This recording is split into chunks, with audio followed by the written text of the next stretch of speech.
Bonjour à tous, c'est Pierre, bienvenue dans cette nouvelle vidéo dans laquelle je voulais vous parler de deux choses. La première chose, la perte de 200 millions d'euros de BNP Paribas sur ses activités de trading durant le mois de mars et voir un petit peu ce qui s'est passé. Et la deuxième chose, un point sur la chaîne, sur le nouveau service que j'aimerais lancer, donc restez bien jusqu'au bout parce que ça peut vous intéresser. Donc concernant la perte de BNP Paribas de 200 millions d'euros donc sur le mois de mars, concernant leur activité de trading, on a deux raisons qui sont avancées. La première, c'est une perte sur la détention de futurs sur les dividendes. Ça paraît logique, le marché a largement déballé à la baisse, donc tous les acteurs de marché qui étaient longs du marché, c'est-à-dire qui avaient des positions acheteuses, ils ont pris la punition. Ça a été le cas pour BNP Paribas sur ce produit, donc sur ces futurs détenus. Il faut savoir qu'à un moment donné, ils ont perdu plus de 300 millions d'euros sur cette même position due à l'écartement des spreads, donc ça veut dire la différence entre le prix d'achat et le prix de vente, qui résulte en fait de l'éloignement des investisseurs des carnets d'ordre. Alors il faut savoir quelque chose par rapport aux institutions financières et aux banques, c'est que structurellement, elles sont longs de ce type d'investissement, c'est-à-dire qu'ils sont acheteurs des futurs sur dividendes. Donc tout le monde était dans le même sens sur ce type de futurs et forcément quand ça a baissé, pour les sorties, il y a eu de la casse. Et pourquoi les investisseurs sont structurellement longs sur ce type d'investissement? Parce qu'en fait, ils cherchent à se couvrir, souvent ils vendent des produits qui sont basés aussi sur la distribution de dividendes et donc les banques doivent à un moment donné payer le dividende attendu de la part de certaines entreprises à leurs clients. Et donc ça nous amène directement à la deuxième source de perte de la part de BNP, donc les autres 100 millions d'euros de pertes, ce qui nous fait donc le total de 200 millions au total. Et donc ces autres 100 millions, ils ont été perdus par la commercialisation de produits structurés. Donc ces produits structurés, c'est des produits un petit peu complexes que les banques en fait synthétisent, donc elles construisent en additionnant différents types de produits financiers. Et ces produits-là, ils les ont vendus à des particuliers, coréens et japonais en l'occurrence. Et donc la banque s'est engagée à leur verser finalement, alors vraiment pour simplifier, des dividendes.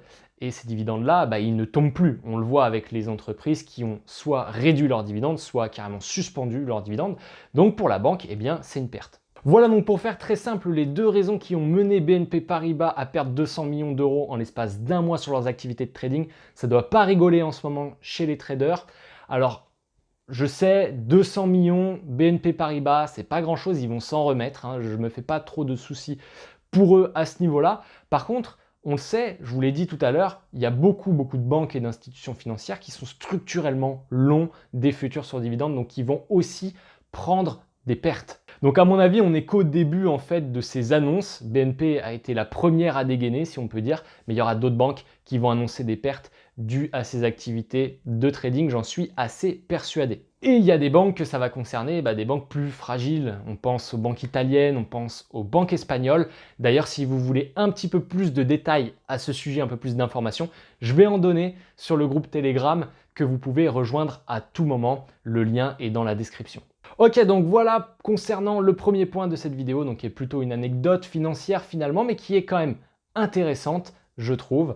Et donc le deuxième point de la vidéo que je suis sûr vous attendez tous, c'est les projets concernant la chaîne YouTube, mais pas que, concernant le service que je souhaitais développer. Alors sur le groupe Telegram, justement, il n'y a pas longtemps, je vous ai demandé ce que vous pensiez de l'analyse technique, si c'était quelque chose qui vous intéressait, quelque chose que vous ne connaissiez pas, ou si c'était quelque chose qui vous intéressait pas. Et les résultats, étonnamment, ils étaient plutôt très positifs. Soit vous connaissez l'analyse technique et vous trouvez ça très intéressant pour vos investissements, soit vous ne connaissez pas, mais ça vous intéresse. Il y a très peu de monde finalement, en tout cas qui ont répondu à ce questionnaire et qui connaissent l'analyse technique et que ça n'intéresse pas. Donc c'est pour ça que j'ai eu l'idée de créer un petit carnet de bord que je souhaitais vous envoyer par email directement tous les dimanches concernant les actifs assez intéressants à suivre sur la semaine suivante d'un point de vue de l'analyse technique. Donc ce sera mes données à moi, mes interprétations à moi, les actifs que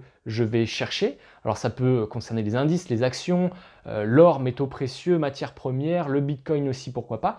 Tout ce qui me paraît être assez intéressant à surveiller sur la semaine qui va arriver. Voilà, donc dans cette présentation que je souhaite vous envoyer, qui aura à peu près donc cette forme-là, je vous donnerai des scénarios possibles, le scénario que moi j'envisage, que je préfère, on va dire, et un autre scénario alternatif qui pourraient vous aider à vous orienter d'un point de vue de l'analyse technique. Donc n'hésitez pas à me dire en commentaire de cette vidéo si ça vous plaît, si ça vous dit. Évidemment, c'est 100% gratuit, hein.